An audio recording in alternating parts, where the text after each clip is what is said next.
A little less than 3 points, but that actually puts him in second place as we have now reached the end of Group 1 of the men's short program. Your current leader, Max Aaron of the United States, putting up that really nice 86.67. Ross Minor, his American teammate, sitting in third currently. But of course, Ryan, 6 skaters yet to go, and some big guns coming up. Some guys that I know a lot of people here in Milwaukee and probably across the world waiting to see what they're going to bring on this first stop on the Grand Prix Series. I mean, this is definitely the big guys. It's going to be a lot of big tricks. And the thing that we're going to notice between this warm-up and the last warm-up is just the cleanliness from element to element. Everybody's capable of doing the triple axel. Most everyone's doing the quad.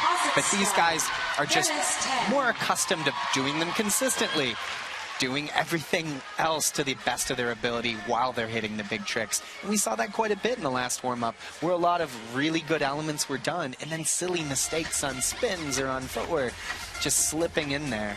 So first up in this second group of event, representing China, Han Yan. And Han is such a powerful skater. In my opinion, the best triple axeler in the world.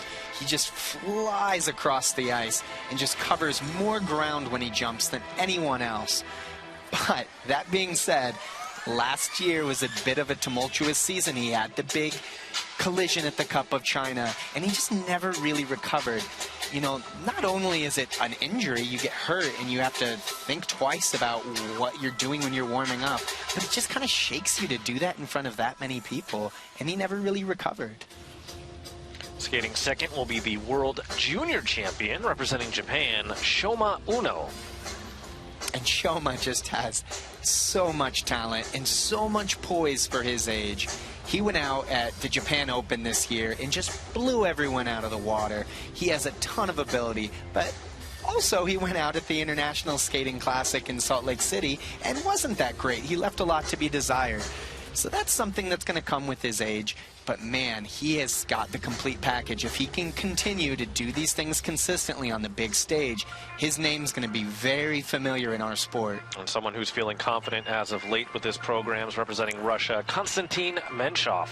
I mean, he's the old dog in this event. He's been around forever, and he's still throwing the big tricks. He'll do 2 quads in the short program, and anytime you do 2 quads in a program, you're relevant. I don't care if you can't do anything else in the program. If you can complete those 2 things, even in a long, it keeps you relevant. But 2 things like that in the short program, it's a high risk, high reward, and it could really keep him hitting those big scores. Next up, we'll have Takahito Mura of Japan. Picked up 2 medals in the Grand Prix Series last year. First at Skate Canada, third at NHK. And he's just such a talented jumper, such a talented performer. But we've seen in the past when he starts to make mistakes, his head gets down, he starts to slump over, he seems ashamed of what he's doing. So it's so important that if things don't go properly for him, he needs to stay on the pedal, be aggressive, and he'll really be able to stay in the game even with a mistake. And fifth in this group will be Jason Brown, the current U.S. men's champion, always a fan favorite no matter what arena he is in across the world. And this year he's deemed all about growth. And this kid is just electric. He steps on the ice. I don't care what country he's in, who your favorite skater is. You smile and you want to stand up at the end of his skate. He's so musical. He's so powerful. He's been very intent on learning the quad, really trying to get himself onto the podium, being able to break through and be on the podium for the U.S. men that we haven't seen in a really long time. So can he take that step? We're going to find out. But he's just such a fun skater to watch. And the final skater in this group from Kazakhstan, Denis Ten, Olympic Games bronze medalist at Sochi Games 2 years ago, or in 2014, and the current world bronze medalist. And he's just one of the most beautiful skaters that there is in this event. Every time I watch him skate, I just get surprised with how smooth he is. Everything he does, it just looks like he was born on the ice. And he just has this confidence. Although, early in the Grand Prix season, he's not necessarily trained and not necessarily ready. So I'm curious to see how he goes out this early at Skate America and how strong he can look. Because we've definitely seen 2 different sides to Denis Ten. Now, obviously, quads come into play, especially in this group of men, the second group here, in terms of the scoring. What other element do you think might really have a chance to separate some of these guys as we look at the 7 elements that they have to perform here tonight? Well, it used to be the triple axel. That was always the big risk element. But these guys, this generation of guys, I just don't really see them miss triple axels anymore. And from my career and my time in skating, triple axel was always a jump that I was holding my breath going into and saying my prayers and crossing my fingers. And these guys just look very confident on it.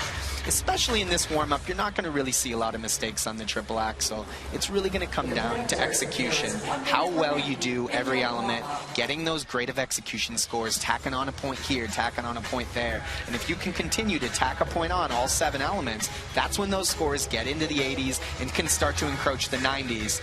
And I don't, maybe Dennis is probably the only person that could get into the 90s in this event.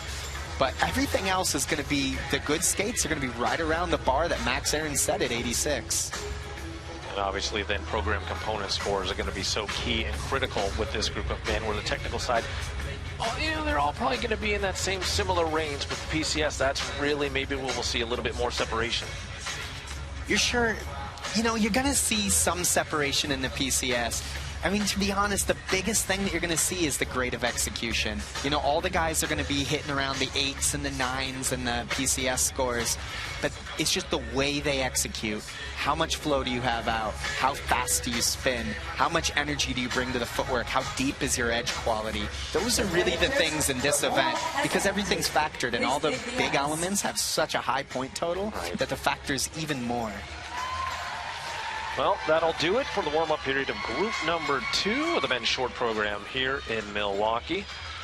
Our final group of the evening here at the UW Milwaukee Panther Arena. It's been a great competition thus far, and the fans have been eagerly awaiting some of these skaters here today. A lot of excitement for this group of men.